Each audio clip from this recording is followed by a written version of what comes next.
धन्यवाद सभापति महोदय। हम ही को कातिल कहेगी दुनिया, हमारा ही कत्लेआम होगा। हम ही कुएं खोदते फिरेंगे, हम ही पे पानी हराम होगा। सभापति महोदय, सन 1947 में दिल्ली की जामा मस्जिद की तारीखी सीढ़ियों पर खड़े होकर के भारत रत्न मौलाना अबुल कलाम आजाद साहब ने कहा था कि मुसलमानों कहां जा रहे हो, यह है तुम्हारा मुल्क, यहां तुम्हारे आबाओ अजदाद की कब्रें हैं। उस वक्त मौलाना आजाद की ये सदाएं सुन करके लोगों ने अपने सरों की गठरियां उतार करके रख दी थी।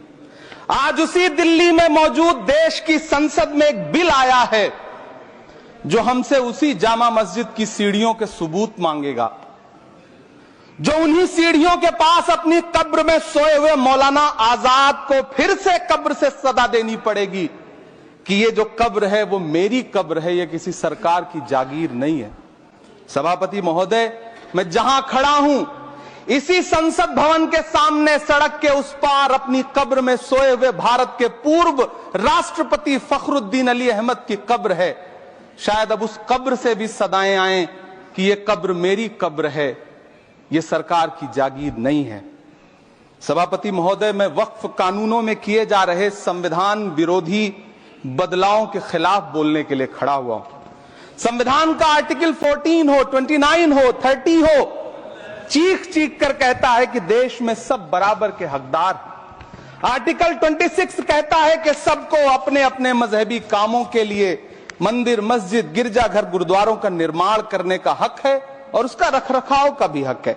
लेकिन डॉक्टर बाबा साहब अंबेडकर के संविधान को हर दिन कुचलने वाली यह सरकार देश के मुसलमानों से नफरत में इतनी अंधी हो गई है कि खुलेआम देश की संसद में देश सरकार के माइनॉरिटी मिनिस्टर साहब और होम मिनिस्टर साहब झूठ बोलते हैं और देश को गुमराह करते हैं, झूठ शब्द असत्य बोलते हैं। सरकार ने इस बिल का नाम उम्मीद रखा है। मंत्री जी कल से इसे देश के मुसलमानों के लिए नई उम्मीद बता रहे हैं। नहीं मंत्री जी, न तो यह बिल मुसलमानों के लिए नई उम्मीद है और न ही उम्मीद की नई किरण। सभापति महोदय, भाजपा ने पूरे देश में वक्फ के नाम पर कई सारे झूठ फैलाए हैं। आइए आज उनकी सच्चाई पर बात करते हैं। वक्फ ट्रिब्यूनल को ऐसे बताया जाता है जैसे वक्फ ट्रिब्यूनल कोई मजहबी खाप पंचायत हो। सभापति महोदय, जबकि सच्चाई यह है कि वक्फ ट्रिब्यूनल भी तो सरकारी न्यायिक विभाग है जिसमें सरकार द्वारा नियुक्त जज होते हैं, जिसमें प्रशासनिक अधिकारी होते हैं, कहीं ऊपर से थोड़ी आ गए। सभापति महोदय, देश के गृह मंत्री जी ने इसी सदन में कहा कि वक्फ ट्रिब्यूनल के फैसले के खिलाफ कोई कोर्ट नहीं जा सकता, जबकि सच यह है कि वक्फ एक्ट 1995 की धारा 83(9) के तहत हाई कोर्ट वक्फ ट्रिब्यूनल के फैसले की न सिर्फ समीक्षा कर सकता है बल्कि उसे बदल भी सकता है। सच तो यह है कि वक्फ बोर्ड खुद अपनी जमीनों के लिए कई सारी कोर्ट में मुकदमे लड़ रहा है। सभापति महोदय, दिल्ली की जिन 123 संपत्तियों को लेकर कल माइनॉरिटी मिनिस्टर, होम मिनिस्टर साहब और अभी आदरणीय नेता सदन बात कर रहे थे, आइए उनकी सच्चाइयों पे भी बात करते हैं। 1911 में जब अंग्रेजी हुकूमत ने कोलकाता के बजाय दिल्ली को राजधानी बनाने का फैसला किया तो रायसीना हिल्स के चारों तरफ जो मुसलमानों की ढेर सारी जमीनें थी उनको एक्वायर किया गया और लुटियन को इसकी तामीर की जिम्मेदारी सौंपी गई। सेंट्रल विस्टा की तरह लुटियन जोन का मेगा प्लान तैयार हुआ, लेकिन उस वक्त के मुसलमानों ने उस वक्त की अंग्रेजी हुकूमत से अपनी इबादत गाहों को बचाने के लिए लड़ाई लड़ी। मामला ब्रिटिश गवर्नमेंट तक पहुंचा। तब यह तय हुआ कि वो जो धार्मिक स्थल हैं उन्हें जस का तस रहने दिया जाएगा। इंडिया गेट के बगल वाली मस्जिद हो, जाब्तागंज, सुनहरी बाग मस्जिद हो, पार्लियामेंट रोड वाली मस्जिद हो, ऐसी 123 संपत्तियों के मैनेजमेंट के लिए 1913 में मुसलमान वक्फ वैलिडेशन एक्ट बना और उसके बाद एक नया शहर बसाया गया जिसे लुटियंस जोन का नाम दिया गया।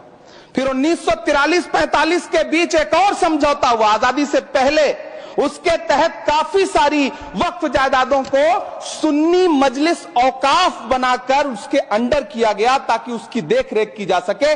गृह मंत्री जी 2 दिन से सदन में जो बात कह रहे हैं वो दरअसल 123 संपत्तियां उसी सुन्नी मजलिस औकाफ के तहत आती है। सभापति महोदय, आजाद भारत आजाद हुआ। आजादी के बाद भारत में 1954 में वक्फ एक्ट लागू हुआ, जिसकी धारा 9 के तहत 1964 में केंद्रीय वक्फ काउंसिल का गठन हुआ। दिल्ली की वही 123 प्रॉपर्टीज को 1970 में सर्वे गजट करके गजट नोटिफाई किया गया। इसके निपटारे के लिए पूर्व प्रधानमंत्री इंदिरा जी के द्वारा 1974 में एक बर्नी कमेटी बनाई गई। बर्नी कमेटी ने 1976 में इन 123 संपत्तियों को दिल्ली वक्फ बोर्ड की संपत्ति होने की रिपोर्ट सौंपी। उस रिपोर्ट के आधार पर 1984 में कांग्रेस सरकार ने उन 123 प्रॉपर्टीज को दिल्ली वक्फ बोर्ड को सौंपने का फैसला किया, जिसके खिलाफ विश्व हिंदू परिषद कोर्ट गई। मामला 2011 तक पेंडिंग रहा।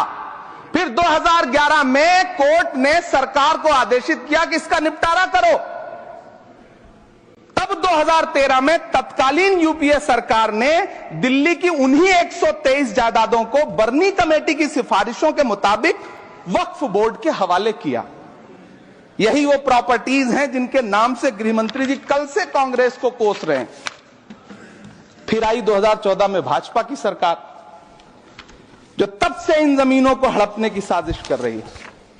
जिस बिल को मुसलमानों के हुकूक की हिफाजत करने वाला बिल बताया जा रहा है, उसी को पेश करने के लिए और उस पर बात करने के लिए लोकसभा में भाजपा सरकार के पास एक भी मुस्लिम सांसद नहीं है। जिस वक्त, मैं लोकसभा कह रहा हूं, सुना करिए, जिस वक्फ बिल को मुस्लिम महिलाओं को हक दिलाने वाला बताया जा रहा है, उसे संसद में पेश करने वाली पार्टी के पास न तो राज्यसभा में, न लोकसभा में, न देश की किसी विधानसभा में एक भी मुस्लिम महिला सदस्य नहीं। कल किरण रिजिजू जी कह रहे थे कि रेलवे की जमीनें देश की जमीनें हैं, डिफेंस की जमीनें देश की जमीनें हैं। हां मंत्री जी, हैं, बिल्कुल हैं। ये जो वक्फ की जमीनें हैं, ये हमारे पुरखों ने धार्मिक कामों के लिए डोनेट किया है। तो हम भी तो इसी देश के नागरिक हैं, हम भी तो इसी देश के बेटे हैं, तो वक्फ की जमीनें भी तो इसी देश की जमीनें हैं। उनको पराया क्यों बोलते हैं आप? सभापति महोदय, अशफाकुल्लाह खान जब फैजाबाद की जेल में फांसी के फंदे पर झूल रहे थे, तो इसी देश की जमीन के लिए झूल रहे थे ना। सभापति महोदय, अंडमान की जेल में काला पानी की सजा काटकर अपनी जान देने वाले मौलाना फजले हक खैराबादी हो या शेर खान अफरीदी हो, वो भी तो इसी जमीन के लिए अपनी जान दे रहे थे ना। सभापति महोदय, पाकिस्तान के खिलाफ लड़ते हुए अपनी जान देने वाले महावीर चक्र विजेता ब्रिगेडियर उस्मान हो या पाकिस्तान के पैटर्न टैंक उड़ाने वाला परमवीर चक्र विजेता वीर अब्दुल हमीद हो, वो भी तो इसी जमीन के लिए अपनी जान दे रहा था ना।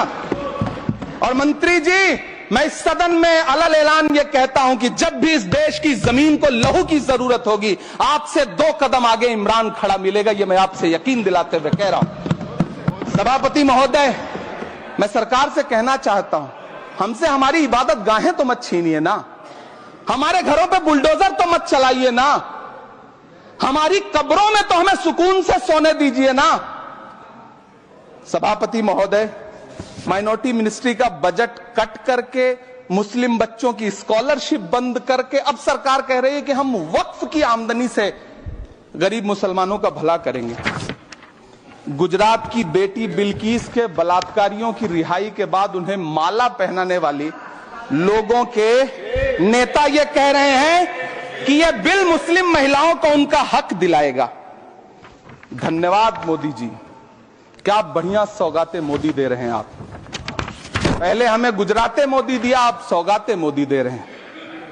लेकिन यह सरकार इतना याद रखे कि इसी ठसक के साथ देश की संसद में सीए का कानून भी लाया गया था और कहा गया था बड़े बड़े भाषण देकर के कि पड़ोसी देशों से हिंदू भाइयों को ला करके यहां नागरिकता दी जाएगी। लेकिन मैं आपके संज्ञान में लाता हूं सर कि पिछले इतने दिनों में इनसे नागरिकता लेने के लिए 2000 व्यक्ति भी नहीं आए, जबकि इसके उलट इन्हीं की सरकार में पिछले 10 साल में 15 लाख से ज्यादा भारतीयों ने भारत की नागरिकता छोड़ करके दूसरे देश में जाकर के बस गए।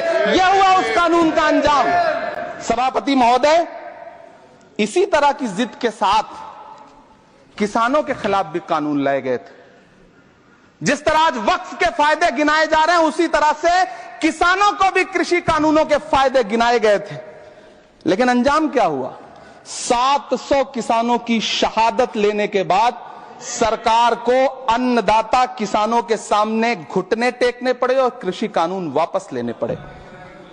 जिल्ले इलाही, जमहूरियत जो है वो नफरत और ठसक से नहीं चलती है, अकड़ से नहीं चलती है। उसमें सबकी हिस्सेदारी जरूरी है। कल देश के माइनॉरिटी मिनिस्टर ने लोकसभा में खड़े होकर एक शेर सुनाया था कि मुझसे कोई बदगुमान न हो, तो मैं उन्हें एक शेर सुनाना चाहता हूं कि मैं आज जद पे हूं तो इतना खुशगुमान न हो, मैं आज जद पे हूं तो इतना खुशगुमान न हो, चराग सबके बुझेंगे हवा किसी की नहीं। नीतीश कुमार जी हो, चंद्रबाबू नायडू जी हो, चिराग पासवान जी हो, जयंत चौधरी जी हो, देवे गौड़ा जी हो, जीतन राम मांझी जी हो, सबको समझना पड़ेगा कि जब जंगल में आग लगती है तो न वो बरगद बचते हैं जो हवा को आंधी में तब्दील करते हैं, न वो बांस बचते हैं जो आपसी रगड़ से चिंगारी पैदा करते हैं। सभापति महोदय, जब देश को मनमोहन सिंह साहब जैसा काबिल प्रधानमंत्री मिलता है तो देश को आरटीआई जैसा एक्ट मिलता है, सेज जैसा एक्ट मिलता है, मनरेगा जैसा एक्ट मिलता है, लिबरलाइजेशन मिलता है, राइट टू एजुकेशन मिलता है, नेशनल फूड सिक्योरिटी एक्ट मिलता है। लेकिन जब देश को सौगातें मोदी मिलती है तो क्या मिलता है? सीए मिलता है, फॉर्म्स लॉ मिलता है, आर्टिकल 370 मिलता है, इलेक्टोरल बॉन्ड जैसा एक्ट मिलता है और वक्फ अमेंडमेंट एक्ट जैसे बिल देश को मिलते हैं। मुझे तो अपने हमवतन भाइयों से पूछना है कि आपको अपने बच्चों की तरक्की, खुशहाली और नौकरी की दरकार है या फिर मुसलमानों की दान की गई जमीनों को लूटकर धन्ना सेठों को देने की साजिश करने वाले कानून की? सभापति महोदय, यह सरकार रात के 3 बजे तक पूरे देश को जगा करके संसद में अपने ही नागरिकों को नीचा दिखाने के लिए वक्फ बिल ला रही थी, तो उधर रात के 1:30 बजे अमेरिका हम पर 26% टैरिफ लगा रहा था। सरकार की प्राथमिकताएं देश को पता। सभापति महोदय, मैं बहुत भावुक हूं आज, और मुझे अच्छा लगा कि आदरणीय नेता सदन जगत प्रकाश नड्डा जी ने बहुत अच्छी बातें भी की, मन से बातें की। क्योंकि उनके नाम में प्रकाश जुड़ा है तो मैं उनमें हमेशा एक रोशनी की किरण देखता हूं। मैं उनके सामने बहुत अदब से यह बात कहना चाहता हूं कि चरागों के सफर में दबदबा हो आंधियों का तो फिर अंजाम जुल्मत के सिवा कुछ भी नहीं होगा। यह दुनिया नफरतों के आखिरी स्टेज पर है, इलाज इसका मोहब्बत के सिवा कुछ भी नहीं होगा। मैं भावुक हूं, मेरी पलकें गीली हैं। अगर देश की एक बहुत बड़ी आबादी को लगता है कि आप उसका भला करने के लिए नहीं बल्कि उनकी इबादतगाहों, उनकी कब्रिस्तानों, उनकी खानकाहों को बर्बाद करने का बिल ला रहे हैं, तो फिर आप अगर समझाने में नाकामयाब रहे हैं तो यह आपकी नाकामयाबी है। पहले समझाइए, उसके बाद कोई बिल लेकर के आइए, तब शायद हम आपका इतनी पुरजोर तरीके से विरोध ना करें। लेकिन सभापति महोदय, मैं अंत में सिर्फ इतना कहना चाहता हूं कि इस बिल में जो भी पॉइंट्स दिए गए हैं, बॉम्सी पोर्टल देख लीजिए, सरकार का झूठ आपको पकड़ में आ जाएगा। हम डरे नहीं हैं, हम सिर्फ सरकार से अपील कर रहे हैं कि हमें अपना समझिए। हम आपके अपने हैं, इस देश के नागरिक हैं और आप ताकत में हैं। संख्या बल के आधार पर बिल हो सकता है आप पास करा ले, लेकिन आपको यह बात समझनी पड़ेगी कि हम तो वो तारीख हैं, जहनों में रहना है जिसे, कागजी पुर्जे नहीं जो फाड़ डाले जाएंगे। जिस जमीन पर मैं खड़ा हूं यह मेरी पहचान है। आप आंधी हैं तो क्या मुझको उड़ा ले जाएंगे? आपको यह बात समझनी पड़ेगी। आपको अगर इतना विपक्ष की तरफ से पहले जेपीसी में इतने सारे पॉइंट्स आए और उसके बाद कल से लोकसभा में और राज्यसभा में सुझाव आप सुनने को तैयार नहीं है, लोगों की शंका को दूर करने के बारे में आप बिल्कुल सोच नहीं रहे, बस आप कह रहे हैं यह बिल उम्मीद की नई किरण है। नहीं साहब, इसे भले किरण जी लेके आए हैं, लेकिन ये उम्मीद की नहीं बल्कि नाउम्मीदी की किरण है। और इस देश की एक बहुत बड़ी आबादी इस बात से खदशे में है, शक में है कि आप सीधे उनकी जमीनों को लूट करके धन्ना सेठों को बेचना चाहते हैं। मेरी अब भी आपसे अपील है कि इस बिल को वापस लीजिए। यह बिल कहीं से आपके अपने नागरिकों के लिए अच्छा नहीं है। यह बिल सिर्फ इस देश के मुसलमानों को नीचा दिखाने का और अपने एक ऐसे मतदाता वर्ग को खुश करने का बिल है जिनको इस बिल के पास हो जाने से कुछ मिलेगा भी नहीं। लेकिन आप एक नैरेटिव देना चाहते हैं, एक मैसेज देना चाहते हैं। मेरी आपसे अपील है कि कृपया ये जो सबका साथ सबका विकास का नारा है, इस नारे को रत्ती भर तो चरित्रार्थ कर दीजिए। बहुत बहुत धन्यवाद।